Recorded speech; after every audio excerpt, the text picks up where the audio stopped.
एक बार की बात है, एक गांव में रामू नाम का किसान अपनी पत्नी के साथ रहता था। उसके पास में 2 बैल और अपना एक छोटा सा खेत था, जिस पर वो रात दिन मेहनत करता था। तब कहीं जाकर उसे खाने जितना अनाज उगा पाता।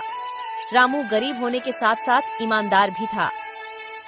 रामू की पत्नी हमेशा अपने भाग्य को कोसती रहती। न जाने किस जन्म के पाप भोगने पड़ रहे हैं, जो इतनी गरीबी उठानी पड़ रही है।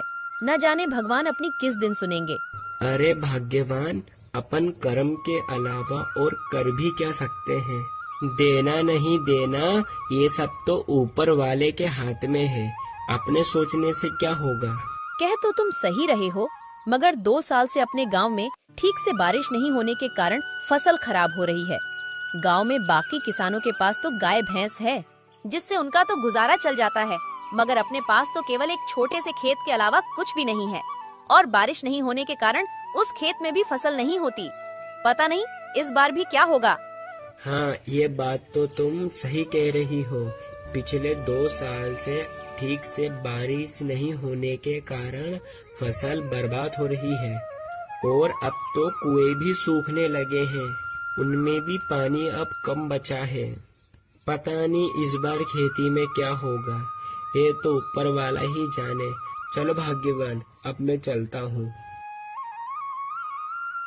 रामू रोज की तरह अपने दोनों बैलों को लेकर अपने खेत की ओर निकल पड़ता है। रामू भले ही गरीब था, मगर बहुत ईमानदार था। वो दूसरों का भला ज्यादा सोचता था और वो हमेशा अच्छे कर्म करने की समझ रखता था। और फिर रामू खेत पर पहुंचकर खेत पर मेहनत और लगन से काम करने लगता है।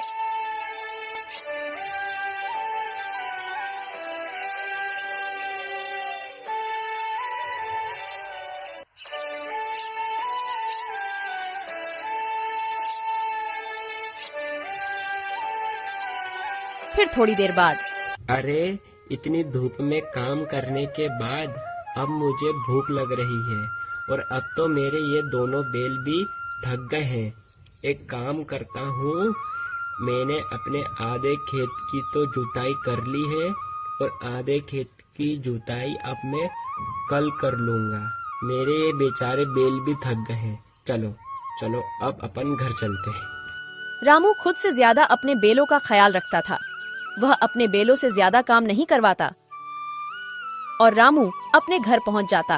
अरे ओ भाग्यवान, भाग्यवान, भाग्यवान, आज धूप में काम करते करते मुझे बहुत तेज भूख लग रही है। जाओ जाओ, तुम घर में जो कुछ भी है वो फटाफट से लेकर आओ। जब तक मैं अपने दोनों बैलों को चारा डालकर आता हूँ, जब तक तुम खाना परसो। इतने ही बीच में उन्हें एक आवाज सुनाई देती है। ये किसकी आवाज है? वह दोनों बाहर निकलकर देखते हैं तो एक साधु महाराज उनके घर के बाहर भिक्षा मांगने के लिए खड़े होते हैं। जो कुछ भी घर में हो, चावल, गेहूँ, बाजरा, दाल, वो मुझे दे दो बेटा। अरे साधु महाराज, हम सब पहले से ही इतने गरीब हैं। हम जैसे तैसे करके अपना जीवन गुजार रहे हैं। ऐसे में हम तुम्हें कहाँ से दान दें? गरीब किसान की स्थिति देखकर बाबा जी समझ चुके थे और बोले, कोई बात नहीं बेटा, कोई बात नहीं। ठीक है बेटा, अब मैं चलता हूँ। मैं किसी और घर से भिक्षा मांगकर खा लूँगा। अरे भाग्यवान, अपने घर में बाबा को देने लायक कुछ भोजन है क्या? क्या अपने घर में कहाँ से आएगा? अपने घर में बाबा को देने लायक कुछ भी नहीं है। केवल थोड़े से चावल थे जो तुम्हारे लिए बने हैं। अगर वो बाबा को दे देंगे, तुम्हें भूखा रहना पड़ेगा। रुकिए बाबा, भाग्यवान जाओ, जो मेरे हिस्से का भोजन है वो जाकर बाबा को दे दो। मगर फिर तुम क्या खाओगे? अगर बाबा को तुम भोजन दे दोगे, फिर घर में एक अन्न दाना तक नहीं है। तुम्हें भूखा रहना होगा। उसकी चिंता भाग्यवान तुम मत करो, मैं तो भूखा रह लूँगा। मगर बाबा को मैं अपने घर से भूखा जाने दूंगा तो मेरे गले से वैसे भी खाना नहीं उतरेगा। जाओ, तुम बाबा के लिए वो भोजन ले आओ।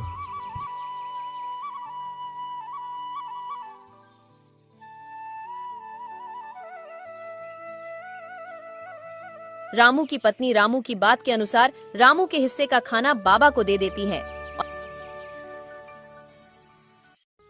धन्यवाद बेटा, धन्यवाद।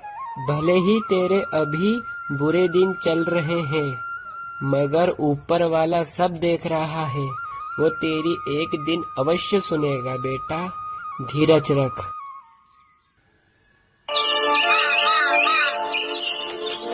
फिर सुबह हर रोज की तरह रामू आज भी अपने 2 बैलों के साथ खेत की ओर चल देता है।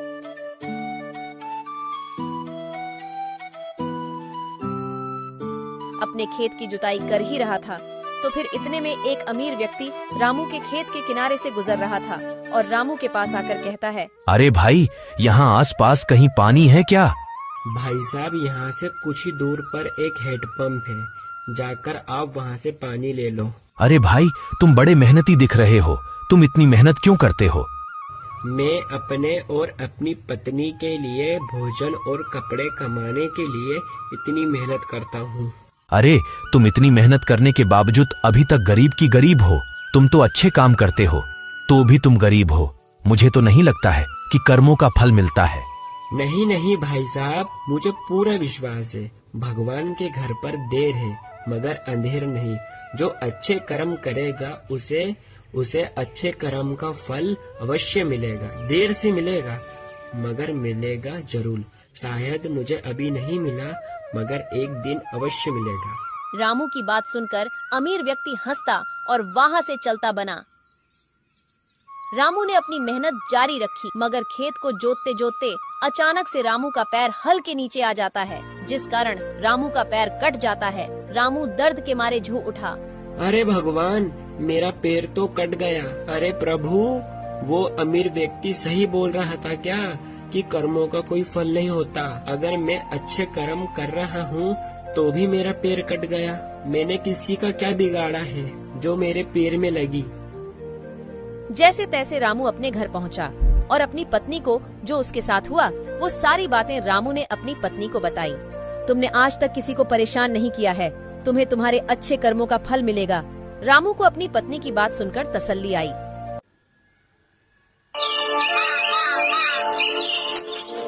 फिर अगले दिन रामू जख्मी होने के बाद भी अपने दोनों बैलों को खेत की ओर ले जाता है।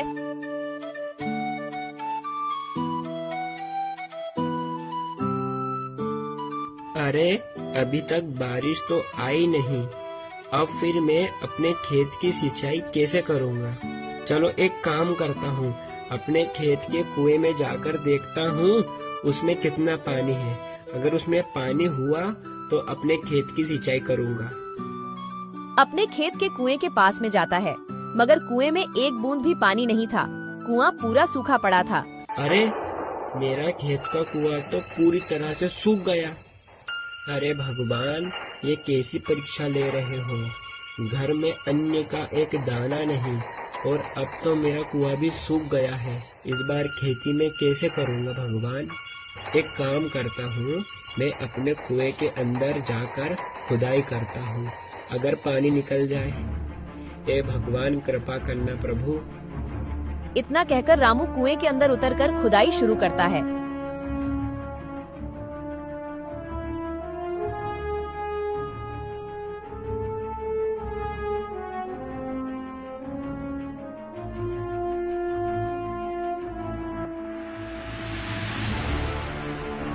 थोड़े समय बाद अचानक से कुएं के एक पत्थर के अंदर से पानी निकलने लगता है। ये पानी कहाँ से आया?